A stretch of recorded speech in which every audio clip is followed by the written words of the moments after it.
오늘 하나님의 말씀은 사도행전 28장 28절에서 31절입니다. 신약성경 238페이지, 신약성경 238페이지, 사도행전 28장 28절에서 31절까지 같이 봉독하겠는데요. 29절은 없기 때문에 29절은 읽지 않으셔도 됩니다. 28절에서 31절 한 목소리로 같이 봉독하겠습니다. 시작. 그런즉 하나님이 이 구원이 이방인에게로 보내어진 줄 알라. 그들은 그것을 들으리라 하더라. 바울이 혜택을 자기 집에 머물면서 자기에게 오는 사람을 영접하고 하나님의 나라를 전하며 전하며 주 예수 그리스도의 만난 모든 것을 담대하게 거짓말없이 가르치더라. 아멘. 여기 29절에 보면 그런즉 하나님의 이 구원이 이방인에게로 보내어진 줄 알라. 그들은 그것을 들으리라 하더라. 이렇게 기록되어 있습니다. 바울이 유대인들에게도 예수님의 그 복음을 전하기로 소원했지만 교만한 유대인들이 받아들이지 않아서 결국 바울의 이 전도는 주로 이방인들에게 향했던 것을 우리가 알고 있습니다. 그래서 여기에 하나님의 구원이 이방인에게로 보내졌고 그 사람들이 그 복음을 들을 것이다, 이렇게 가르쳐주고 있습니다. 이 바울은 오늘날 그리스 고린도에 머무르면서 여러분이 아는 이태리 로마에 편지를 써서 보냈습니다. 그게 이 신약 성경에 남아있는 로마서죠. 그때는 언제냐면 대략 AD 57년쯤에 고린도에 있으면서, 왜냐하면 바울이 고린도를 개척했잖아요. 거기에 있으면서 로마에 편지를 보냈는데 그게 바로 로마서입니다. 근데 그 로마서는 기독교 역사 내내 아주 중요한 그런 신학적 가치로 평가됐는데, 그건 왜 그러냐면 우리의 구원이라는 것이 예수 그리스도의 십자가 사건, 그 죽음과, 그러니까 예수님이 나의 죄 때문에 죽으셨다는 거, 그거하고, 그리고 예수님께서 다시 죽음 가운데 있지 않고 3일 만에 부활하셨다는 것.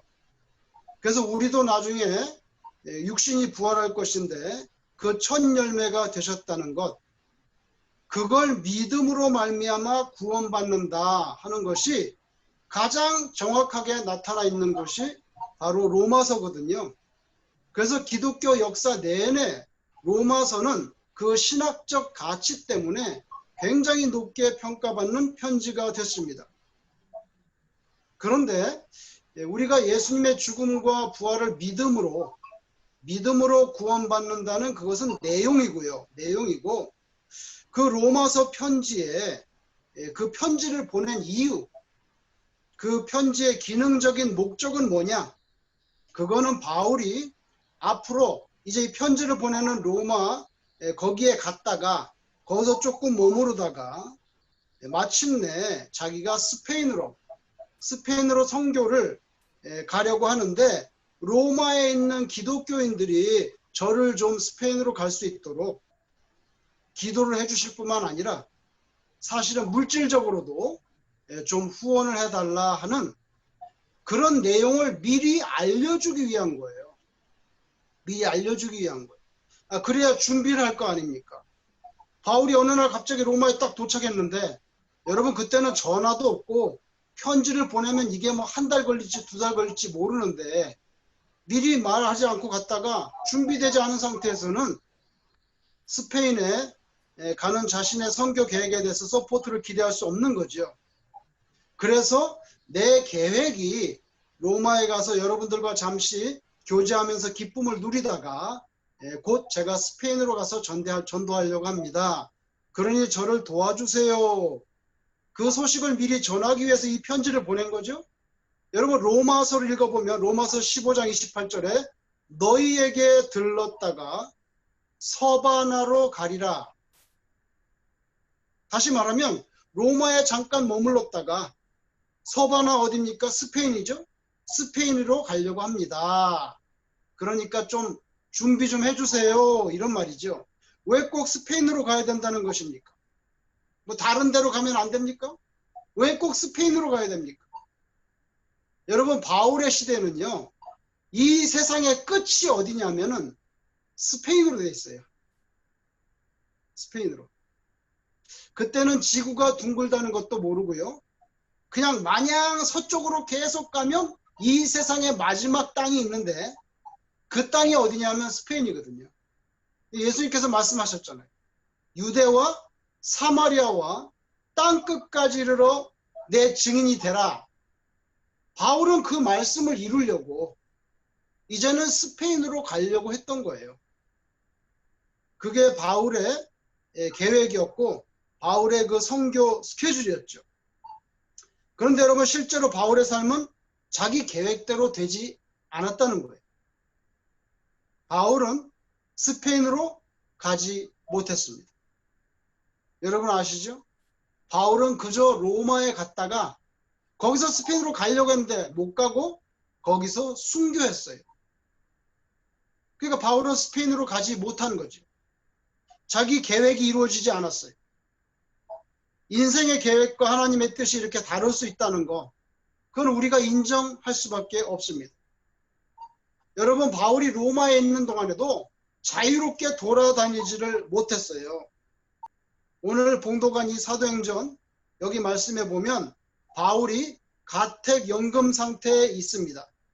가택연금 상태에 있다가 사형당했기 때문에 자기를 찾아오는 사람들에게 복음을 전할 수밖에 없었어요. 자기는 밖으로 돌아다닐 수가 없었습니다. 누구든지 하나님의 정하신 때가 되면 하나님께로 돌아가지요. 그동안에 신앙을 잘 지키고 예수님을 잘 믿다가 예수님께서 이제 그만 오라 그러면은 쭈삣쭈삣거리지 않고 기쁜 마음으로 가도록 평소에 준비하는 그 삶이 지혜로운 삶이라는 거죠. 예수님께서도 말씀하셨잖아요. 등잔도 준비해야 되지만 기름을 또 준비해야 되죠. 등잔은 있는데 기름이 없어. 그죠? 이게 문제가 됩니다. 예수님은 믿는다고 하는데 성령 충만한 그런 상태는 아니야. 문제가 되는 거예요. 그죠? 그래서 예수님께서 그 슬기로운 처녀 5명 그 비유의 말씀을 줬잖아요. 거기에 보면 슬기로운 처녀와 어리석은 처녀의 차이는 뭐냐면 등잔은 다 있어요. 똑같이 다 있었어요. 그런데 예비된 기름이 없었다고. 그러니까 신랑이 늦게 오니까 이제 문제가 된 거잖아요. 예수님 지금 늦게 오시고 있잖아요. 바울 때 올 줄 알았는데 아직도 오지 않으셨어요. 그죠? 그래서 예수님 비유의 말씀에 등잔뿐만 아니라 슬기로운 처녀들은 기름을 준비했다는 뜻인데 이것은 신자가 늘 성령 충만한 상태, 성령 충만한 상태로 그 신앙을 유지해야 된다는 것을 가리킵니다. 성령 충만의 핵심은 예수님의 인격과 그 말씀을 그대로 카피해서 사는 거예요. 카피해서 사는 거예요. 예수님이 뭐라고 말씀했습니까? 나는 떠난다. 그러나 너희는 염려하지 마라. 내가 보혜사를 보내주겠다. 보혜사는 성령인데 너희 외롭게 두지 않겠다. 나는 떠나지만 성령님을 보내줄 것이다. 성령님은 내가 말하는 것을 다 기억나게 하리라. 이렇게 말씀했거든요. 성령님이 하시는 펑션 제일 처음이 제일 1번이 뭐냐면 예수님이 가르치셨던 내용을 다 기억나게 하겠다는 거예요. 그래서 우리는 예수님의 인격, 그분의 말씀, 다르게 말하면 예수님의 라이프, 그의 인생과 우리에 대한 가르침, 그 티칭을 끊임없이 되새기고 그거대로 카피해서 사는 거. 그게 바로 성령의 충만한 삶 중의 으뜸입니다. 지금부터 15년 전 2005년 봄에 101살 된 여자분이 돌아가셨어요. 그분 어디 사셨냐면 뉴욕 맨하탄의 다운타운에 살다가 돌아가신 김메리라고 하는 여자분입니다. 우리가 국민학교에 들어가면 제일 처음에 배우는 노래 중에 하나가 학교종이 땡땡땡 어서 모여라 선생님이 우리를 기다리신다. 이 노래를 직접 작사하고 작곡하신 분이 김메리라는 분인데 이분이 101살까지 사시다가 2005년에 맨하탄 다운타운 아파트에서 돌아가셨어요. 여러분 이분이 참 일제시대 때 태어나셔서 많은 우여곡절을 겪었습니다. 이화여전 음악대 교수로 있다가 1945년에 광복을 맞았어요. 광복을 맞으니까 이제 초등학교에 우리나라 말로 동요를 넣어야 되는데 그때 이분이 이 노래를 써가지고 곡을 붙여가지고 국민학교 1학년 교과서에다가 딱 집어넣었어요. 이분은 1923년에 원래 이화학당 문과에 입학해가지고 1927년 여러분 그때가 언제입니까? 1927년 그때 벌써 미국에 와서 유학을 했어요. 이 여자분이 미시간대에 와가지고 음악을 전공하고 1935년에 한국으로 돌아가서 이화여전의 음대 교수로 있다가 해방이 되니까 학교종이 땡땡땡 이거를 작사하고 작곡해서 교과서에다가 딱 집어넣었어요. 근데 여러분 재밌는 사실은 이분이 1923년도에 이화학당에 들어가서 공부할 때 돈이 없어가지고 등록금을 못 내는 거예요. 등록금을 못 내니까 학교에서 배려를 해줘서 그러면 너는 종을 쳐라. 종을 치는 것을 아르바이트로 해서 등록금을 대체하도록 그렇게 배려를 했습니다. 그래서 김메리 이 학생이 학교에서 맨날 종을 치는 거예요. 기상할 때, 식사할 때, 취침할 때, 또 기도 시간. 미션 스쿨이니까 기도 시간이 있단 말이에요. 그때 또 종을 치고 수업 시간 끝날 때마다 시작할 때마다 종을 칩니다. 그래서 그렇게 종을 쳐서 등록금을 대체했기 때문에 나중에 국민학교 1학년 교과서 쓸 때 학교종이 땡땡땡 그 노래를 지어가지고 교과서에다가 집어넣은 거예요. 여러분 저는 한국에 있을 때 국민학교 때 들어가서 이 노래를 배웠잖아요. 근데 국민학교 1학년 때는 괜찮았는데 조금 잘하고 나니까 어떤 생각을 했냐면 노래가 너무 이렇게 원색적이고 너무 유치하지 않냐. 아무리 국민학교 1학년이라도 학교종이 땡땡땡 어서 모여라 선생님이 우리를 기다리신다. 이게 너무 좀 유치한 것 같다. 그런 생각을 많이 했었어요. 많이 했는데 나중에 미국에 와서 보니까 이분이 맨하탄에 살고 계시고 2005년에 돌아가시고 그분의 삶에 대해서 알게 됐어요. 그리고 난 다음에는 학교종이 땡땡땡 어서 모여라가 하나도 유치하게 들리지 않는 거예요. 충분히 동심적으로 그렇게 들리더라고요. 여러분 이분이 1927년에 유학 갔다가 나중에 해방됐을 때 일 좀 하다가 1947년에 다시 미국으로 왔어요. 미국으로 와가지고는 그때는 다른 학교에 들어가서 다른 공부를 했습니다. 그래가지고 병원에서 근무를 하다가 20년 동안 근무하다가 은퇴하고 그렇게 사셨어요. 여러분 그러다가 또 이제 손자들 재롱이나 볼 나이였는데 그때에 미국 평화봉사단에 지원해가지고 아프리카 라이베리아에 가가지고 거기서 성경을 가르쳤어요. 예수를 잘 믿는 분이니까 성경도 가르치고 영어도 가르치고 그렇게 하다가 1980년도에 이제 다시 또 뉴욕으로 와가지고 YMCA하고 한인교회에서 그때는 또 학생들에게 또 영어를 가르쳤어요. 여러분 이분이 평생에 교회를 개척했는데 네 군데를 교회를 개척하시고 이제 101살이 되셨을 때 맨하탄에서 돌아가셨어요. 여러분 학교종이 땡땡땡 선생님이 기다리듯이 하나님이 종을 치실 때에 김메리 여사는 기다리시고 있는 주님께로 돌아가셨습니다. 이분의 일생이 이랬어요. 하나님과 늘 동행하는 그런 삶이었어요. 오늘 본문을 보면서 바울의 마지막 죽음을 생각해 봤어요. 순교였습니다.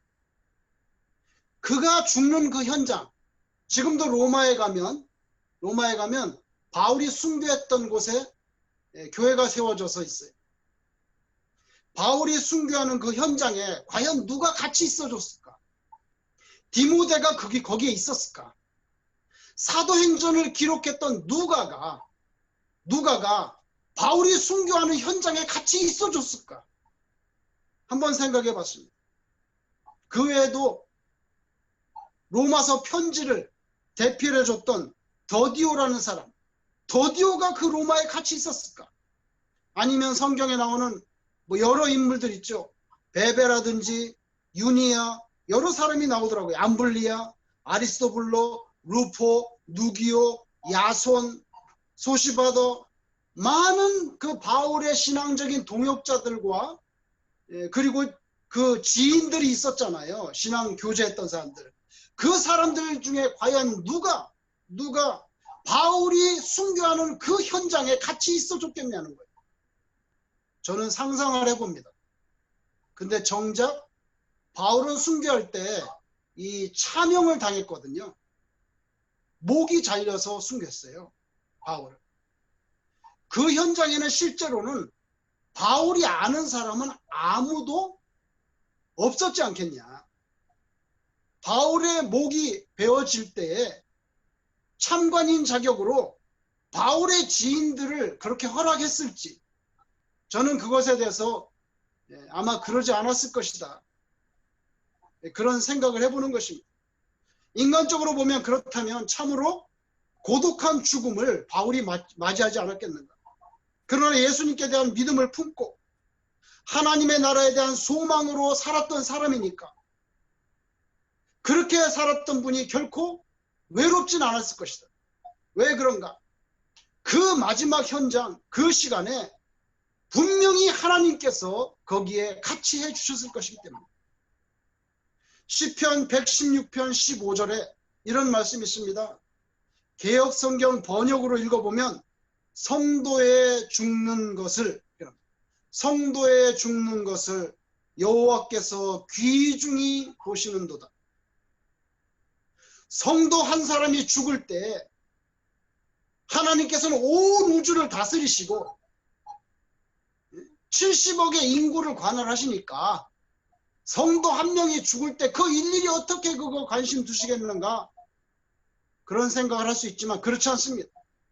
분명히 하나님께서 시편 116편 15절에 성도의 죽는 것을 여호와께서 귀중히 보시는도다. 이렇게 가르쳐 주셨어요.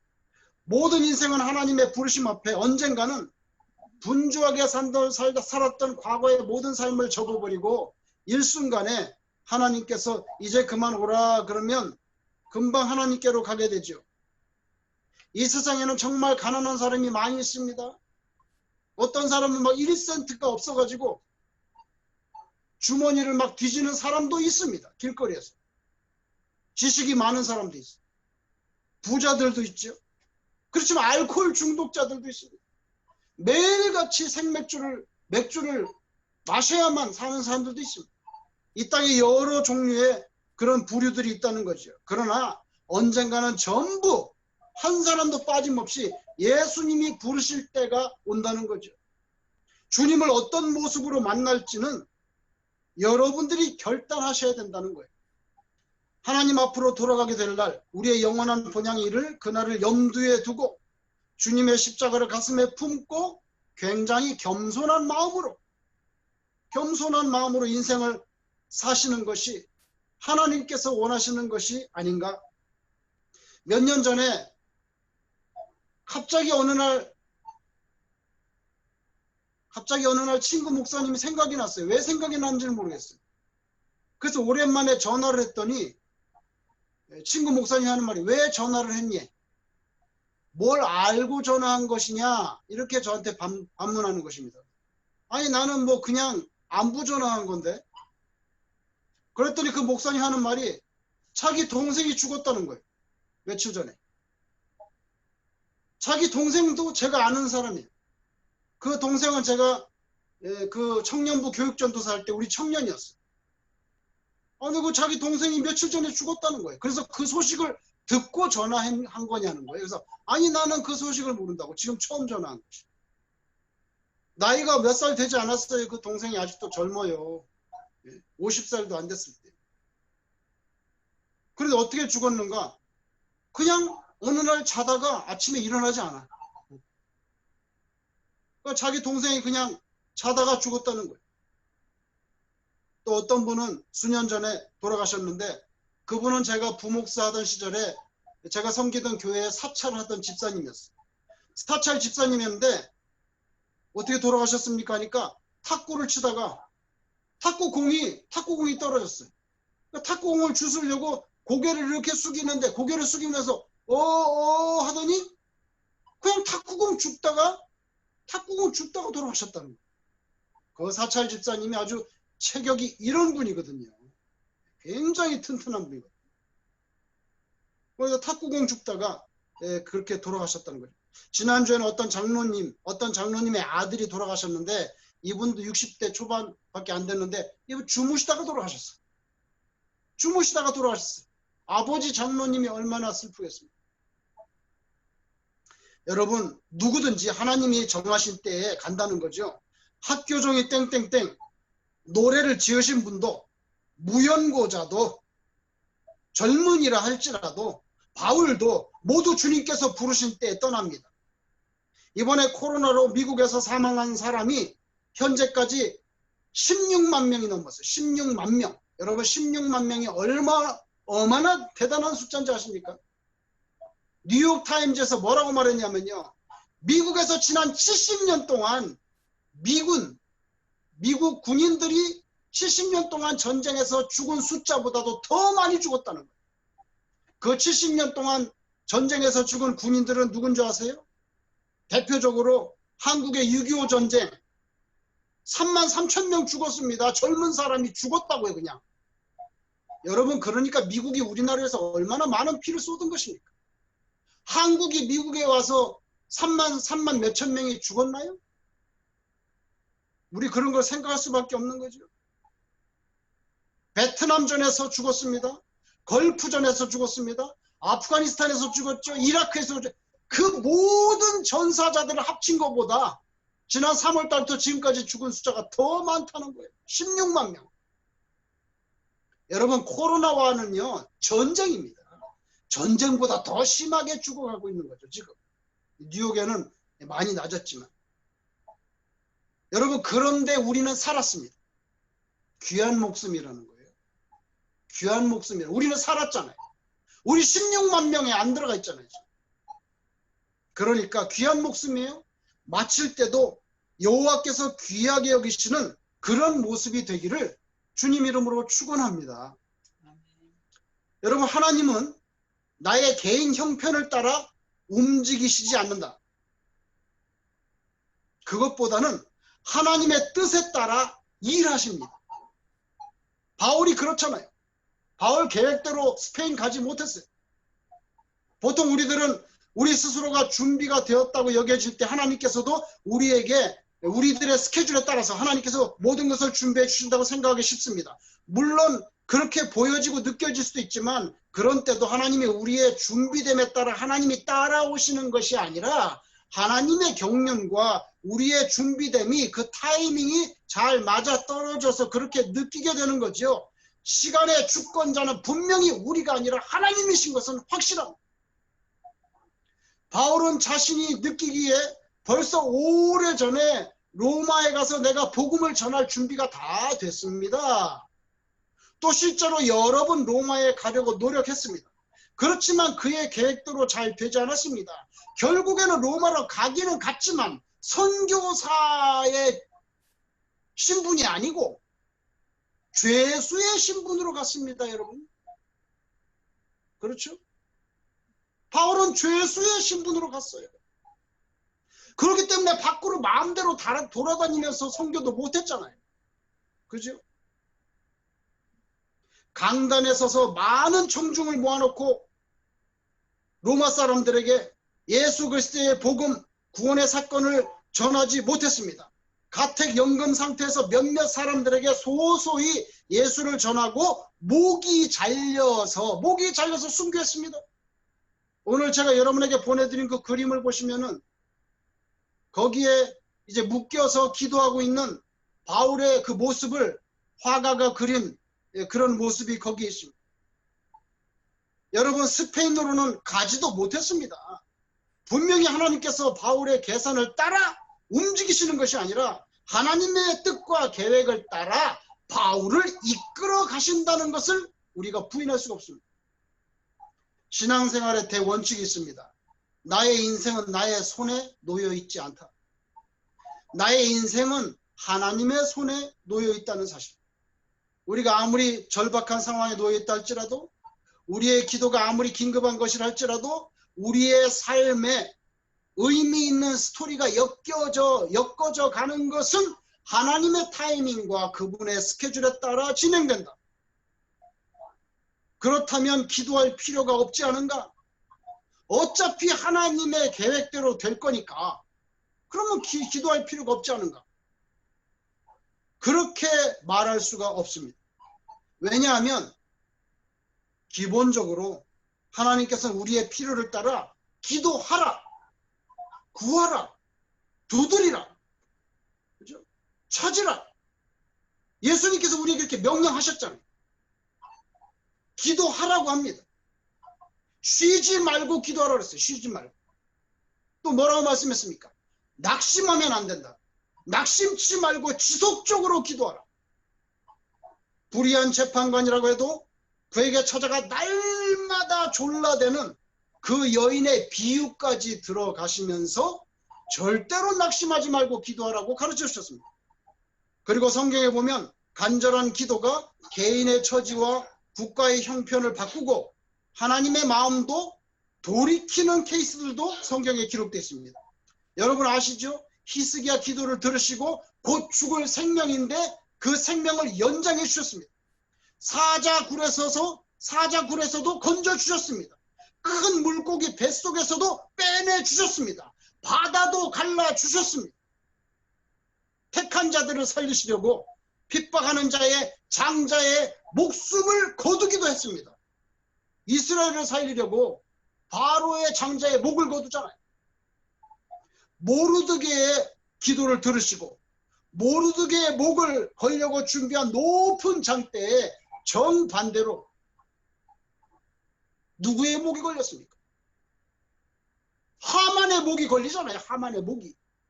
모르드게가 기도할 때, 에스더가 기도할 때 하만의 목이 걸렸어요. 와 하고 함성 좀 질렀다고 벽이 무너지겠습니까? 그런데 하나님의 말씀에 순종해서 함성 좀 질렀다고 여리고 성벽이 무너져 내리질 않나? 비를 내려달라고 간절히 간구했더니 비가 쏟아지지 않나?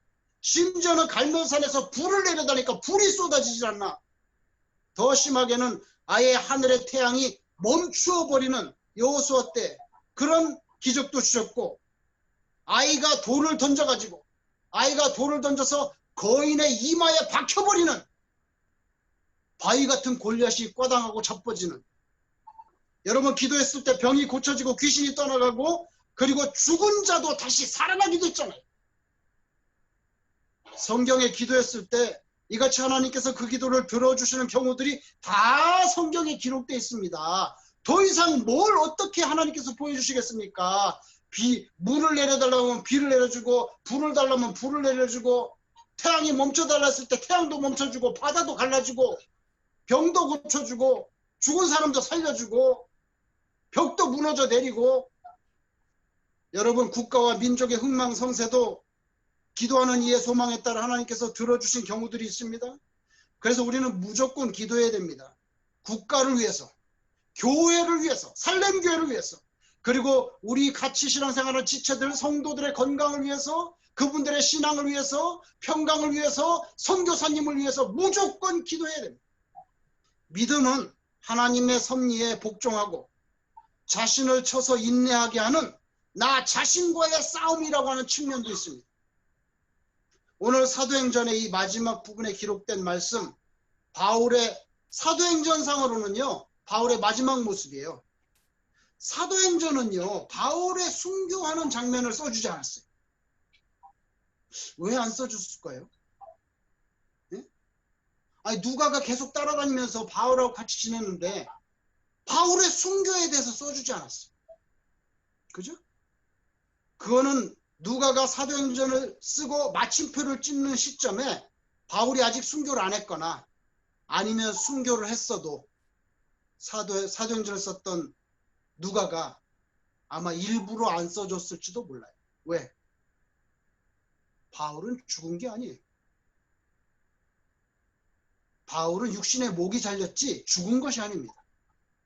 바울은 주님의 품으로 학교종이 땡땡땡 치면 선생님이 기다리시는 것처럼 하나님이 종쳤을 때 하나님의 품으로 간 것이 죽은 것이 아닙니다. 아마 누가가 일부러 안 써줬을 가능성도 저는 조금 그렇게 상상을 해봐요. 여러분, 오늘 성경에 보니까 한 2년 정도 가르쳤다고 되어 있죠? 가택연금 상태에서 2년 후에 순교했다는 그런 암시가 거기에 들어있는 거잖아요. 그죠? 로마에 2년 정도 갇혀있다가 순교했거든요. 여러분, 바울이 순교하기 한 2년 전 몸은 갇혔지만 그렇다고 복음까지 갇히진 않았어요. 하나님의 주권 안에서 마지막까지 일했던 바울의 모습으로만 마침표를 찍어버렸어요. 순교를 써주지 않았어요. 바울의 몸이 갇혀 밖으로 다닐 수 없을 때, 여러분 성경을 잘 보세요. 바울이 갇혀서 다닐 수 없을 때 어떻게 했습니까? 복음을 들어야 될 사람들을 하나님이 보내줬습니다. 오늘 본문에 뭐랍니까? 바울을 찾아오는 사람들을 영접하고 거침없이 가르쳤다고 했어요. 복음에 대해서 선포했다고 했어요. 여러분, 우리를 둘러싸고 있는 시공간에 물리적인 그런 제한이 있습니다. 우리도 지금 마음대로 돌아다니지 못하잖아요. 예배당에도 못 가고 여러 가지 참 어려움이 많습니다. 그래도 오늘 이 바울의 모습을 보면서 저와 여러분의 신앙을 끝까지 잘 지켜서 마지막에 하나님이 보시기에 아주 귀한, 하나님 보시기에 귀한 그런 성도님이 되시기를 주님 이름으로 축원합니다. 아멘. 기도하겠습니다.